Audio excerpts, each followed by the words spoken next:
All right. Today we're talking with Michael Arrowsmith, Chief Development Officer of Pinch a Penny Pool Patio Spa.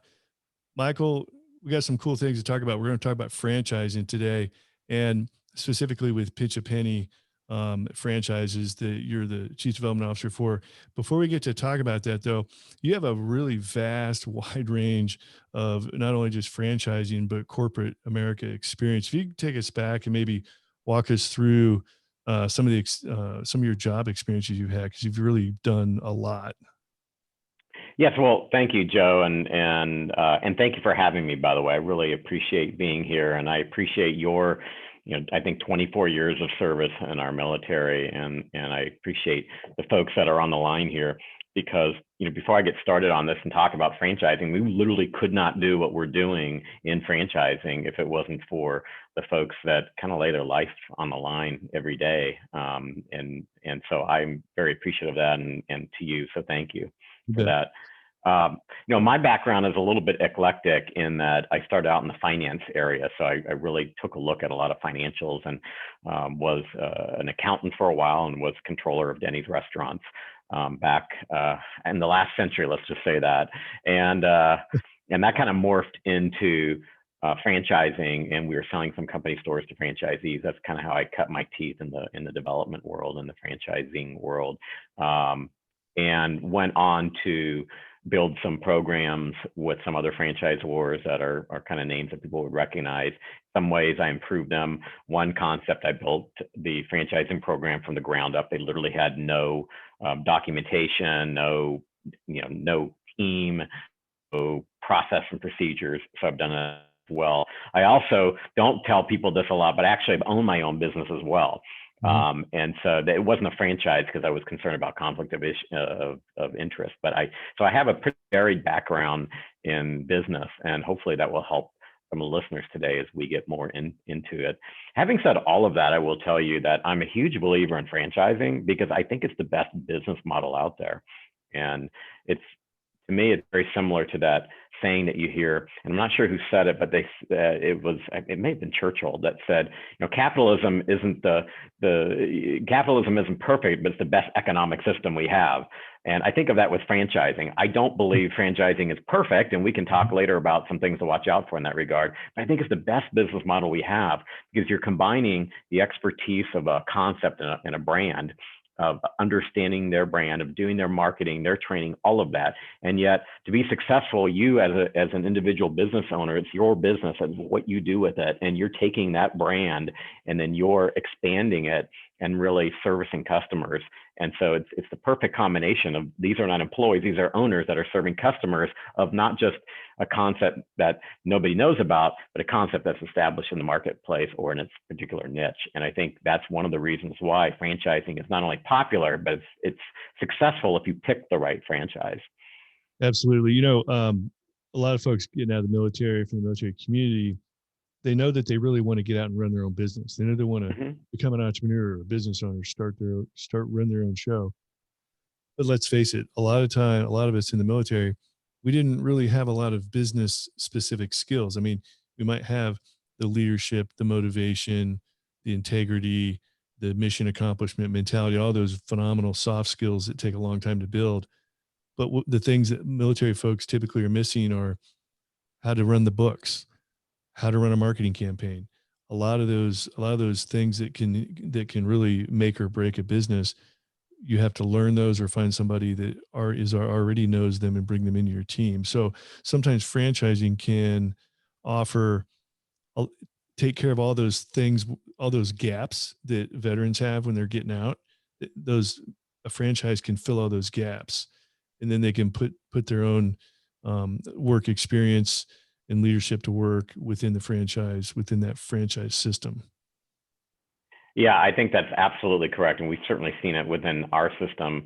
I've actually seen in other systems as well, but in particularly with our system at Pinch a Penny, it's good because we can basically take anybody and train them how to take care of pools. At Pinch a Penny, for those of your audience that don't know, we're a franchise that specializes in pools. So we have a retail store, and then out of that store, we run service trucks. So we have both retail and service. And then we do what we call ancillary services, which are we do other things like install lighting and do leak detection of pools, and we do landscaping, or not landscape lighting, I think I already said that, mosquito misting, all types of things that you can add on to grow your business. So you can really grow your business to whatever level you want it to be within our system. And if that's important to you, it's important to find a franchise that offers those things.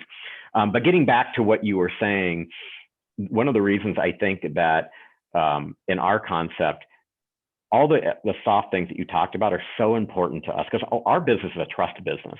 And so people are coming to us and trusting that we're going to take care of them, and that we know what to, and that we're going to help them with their pools, have it be safe, have it be fun. And we can take anybody and train them on the basics of pool chemistry. It's really not that hard.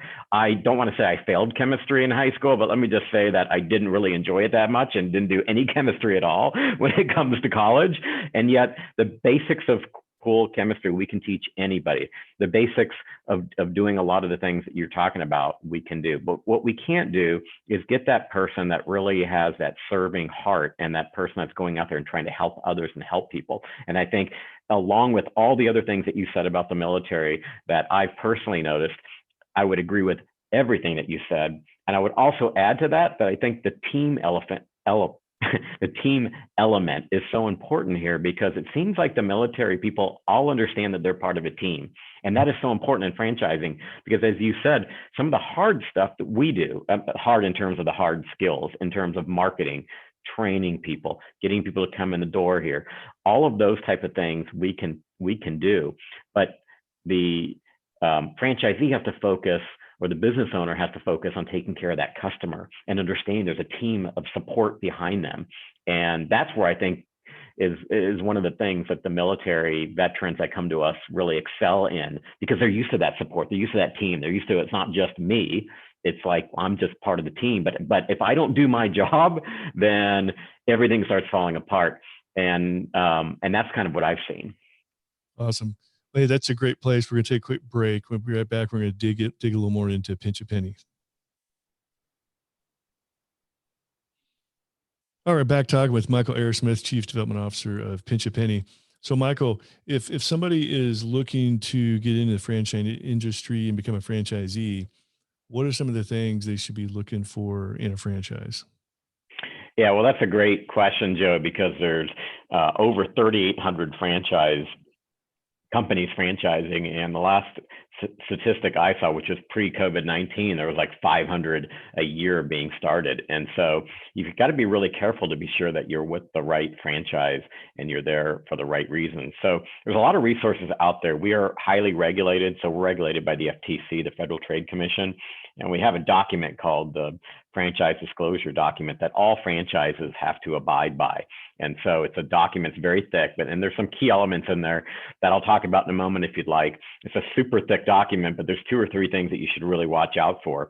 But I also say that there's other companies that, like, for example, Franchise Business Review, they do independent reviews of franchises, and they survey franchisees independently of the people like me that are trying to sell them. And they go to actual business owners of that franchise and say, how do you think?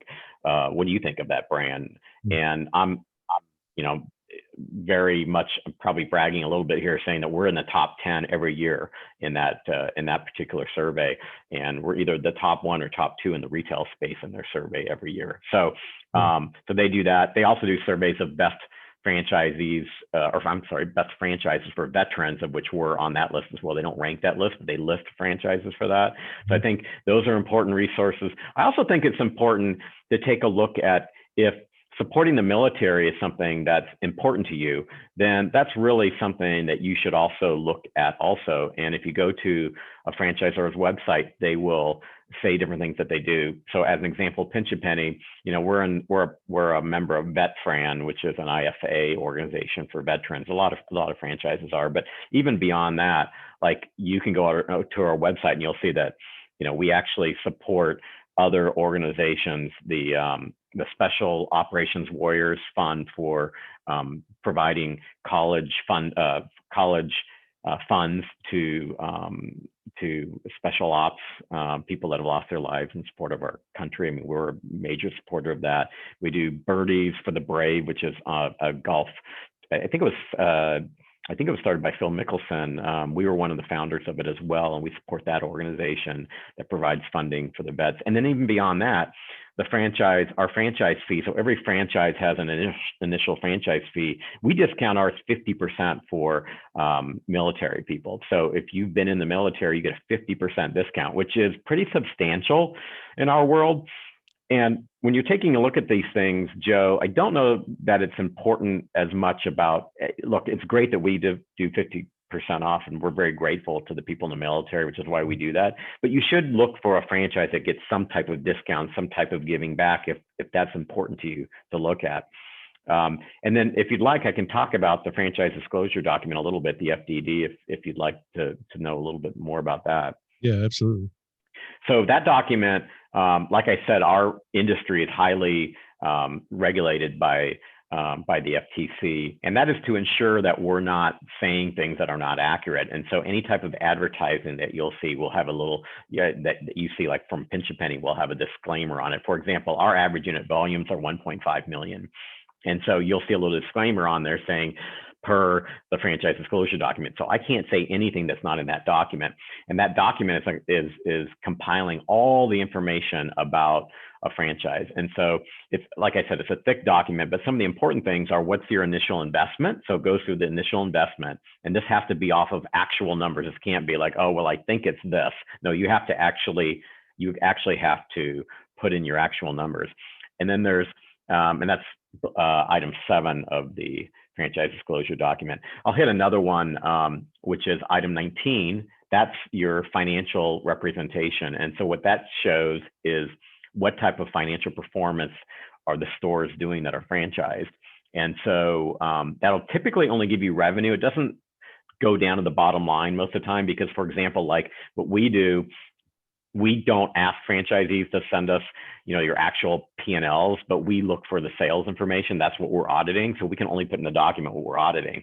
But that's pretty standard with most franchises. They'll actually give you an item 19. You don't have to put your financial information in there under item 19. But another tip that I would give anybody looking at franchises, if you're looking at a franchise and they don't have anything in their item 19, so they're not giving you any financial disclosure, I think that's a red flag, because you're going to have to really ask yourself, why is that?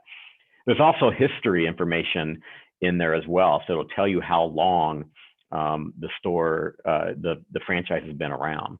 Like I said earlier, there's over 500 franchises that are coming online every year trying to sell franchises. And so I think it's important when you're evaluating a brand to say, how long has it been around? For example, Pinch a Penny's we just celebrated our 45th anniversary. So we've been around for 45 years. Okay. We've had, we've been around for 45 years. We had same store sales increases for 43 of those 45 years. So over 40 years of increasing sales. So that's, if you think about that time period, that's over the most recent pandemic, which, by the way, we're up, solid double digits over that. But that's the financial, meltdown of 10 years ago. It's 9/11. It's all the, 70s and 80s of what was going on in the economy back then. Before we probably knew what economy was, but all of those ups and downs of the economy, like, we've been through all that. And so you want to look at a franchise. If a franchise only been around like 2 years, that's something to really pay attention to and see, have they really kind of weathered through that. So those are some things I would look at if I was looking at a franchise investment. Oh, no kidding. What parts of the country do you tend to have? Where's most of your business concentrated, or where do you tend to have most of your franchises, or where are you trying to expand to these days?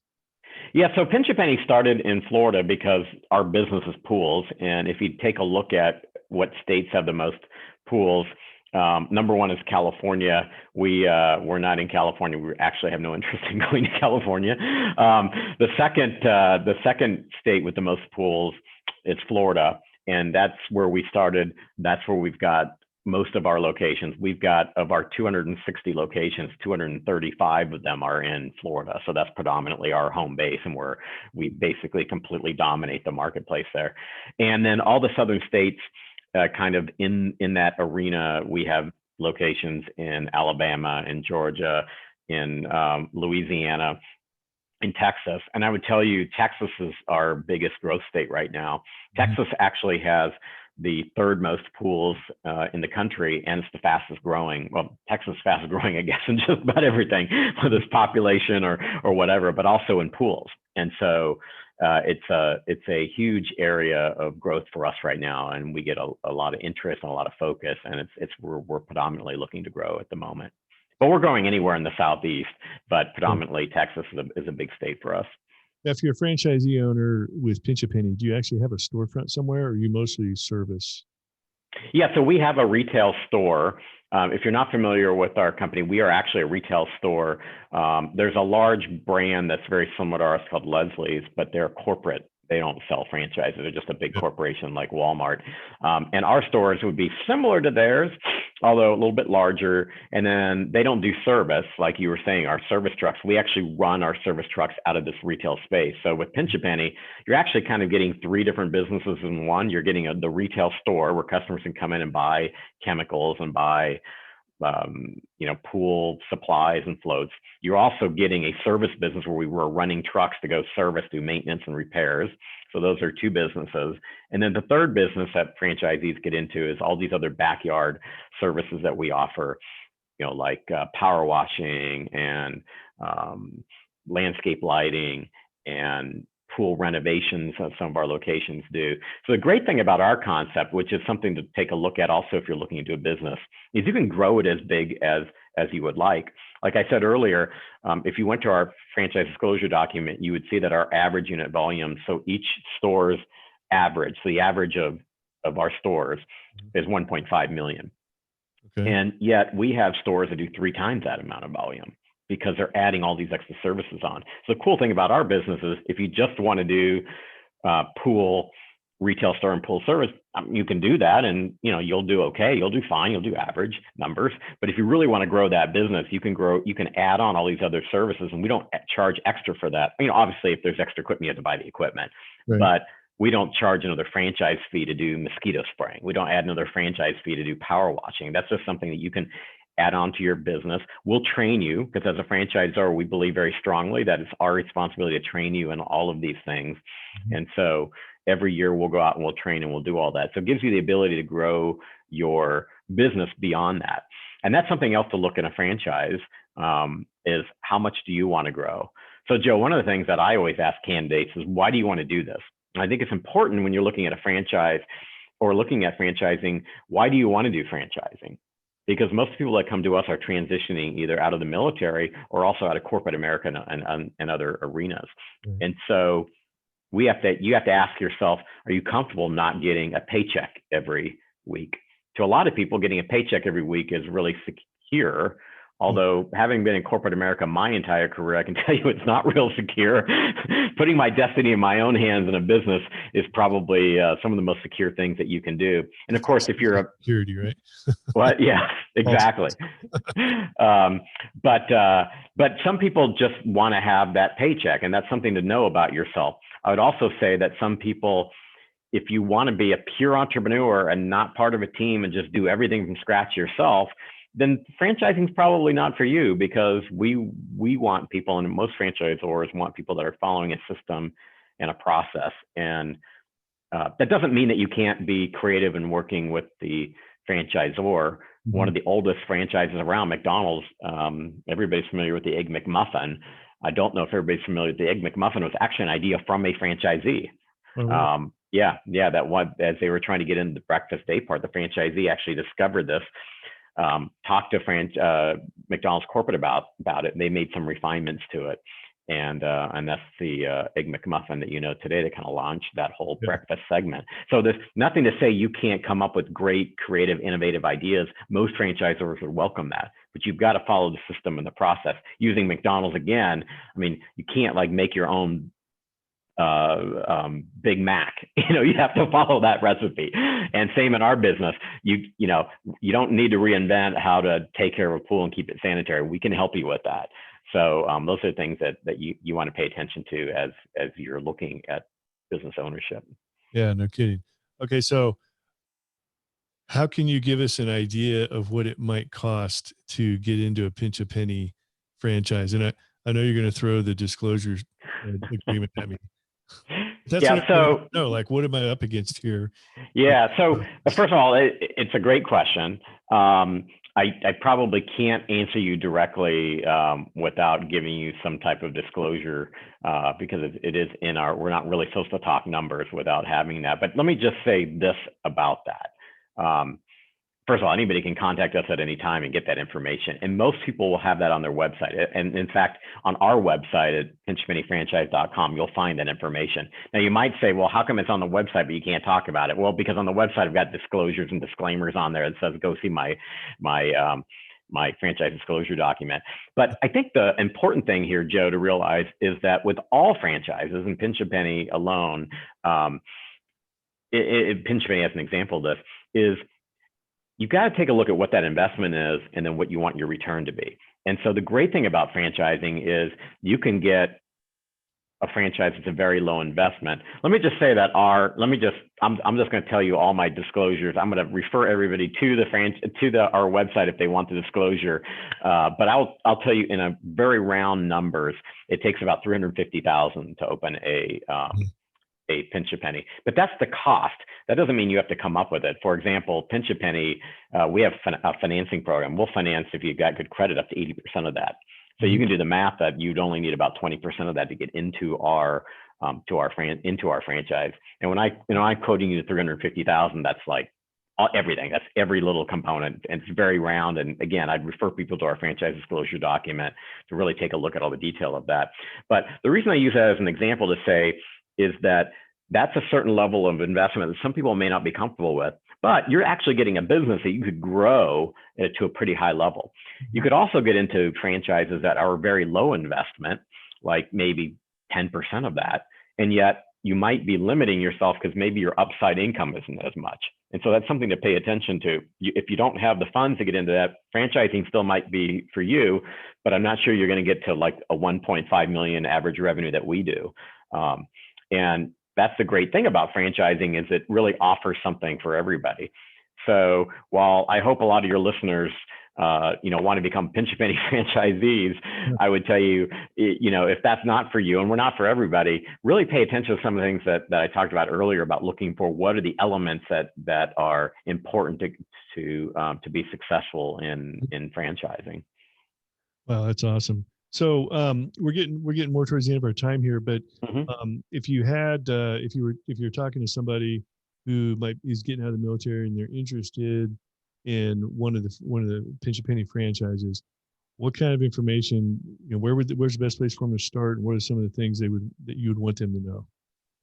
Yeah, well, I would probably start with our website, which is pinchpennyfranchise.com, and you can start there, and then you can initiate a conversation with us, and we'd be happy to give you any information that we could, and we'd be happy to help you. I mean, particularly anybody in the military, if you have any questions about franchise or anything like that, we believe that in order to be successful in our franchise or any franchise, you have to have information, and we're not for everybody, but we'd like to help as many people as we can, because we're trying to make a difference in that regard. And so if you have any questions at all, just get in touch with us and we can certainly help you in that regard. I think the other thing that's important to realize about Pinch a Penny or any franchise is what type of culture is it. So, ours is a family-owned business. We're not owned by corporate America.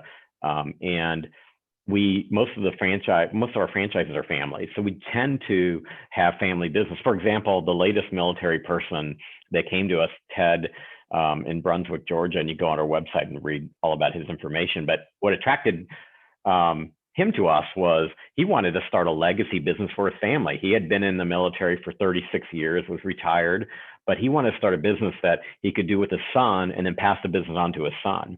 And that's not an uncommon story in our business. And so those are some of the other elements that you'd want to research and find out about if that's important to you. Those type of things are things that you would want to look at. Yeah. It's great info. All right. So what's the website again? Oh, it's pinchapennyfranchise.com. And we can certainly give you like a link to the show notes or anything that'll help you on that. Yes. Okay. Yes. That's awesome. So yeah. Yeah, pretty much. If you Google Pinch a Penny Pools, we have a pretty unique name. So we'll normally come up if you do this, if you do that. But like I said, we'd be happy to help anybody and answer any questions about franchising or anything that we can do to help you transition to your next role if you're listening to this. Right. Yeah. And, franchising is something that anybody getting out of the military, they want to start your own business. But if you don't even have an idea at this point, a franchise is not a bad way to go, because at least it gets you that transition in the civilian sector, learn to work within a process and systems that already work, that's already known to work. All you got to do is execute on it. And coming out of the military, best, executing plans and systems are what we're good at. So yeah, absolutely. All right, Michael. Well, thanks for the info. Great interview, and I'll definitely be checking out Pinch a Penny. We are moving to Florida, by the way. Oh, you are? Yeah, we're in the process right now. Whereabouts in Georgia? Whereabouts in Florida? Daytona Beach. Okay, well, great. You're gonna have to let me know. We have franchises there. We have Florida. We have many. So and we have a lot of pools here. So I'm sure you'll have a pool. So you have to let me know when you're down there. We're on the other side of the coast, on the West Coast, but in Clearwater. But we welcome you to Florida. Awesome. Yep. Looking forward to it. All right. All right. Thanks, Michael. Thank you, Joe. All right. All right. You're out. Bye. Appreciate it. Okay.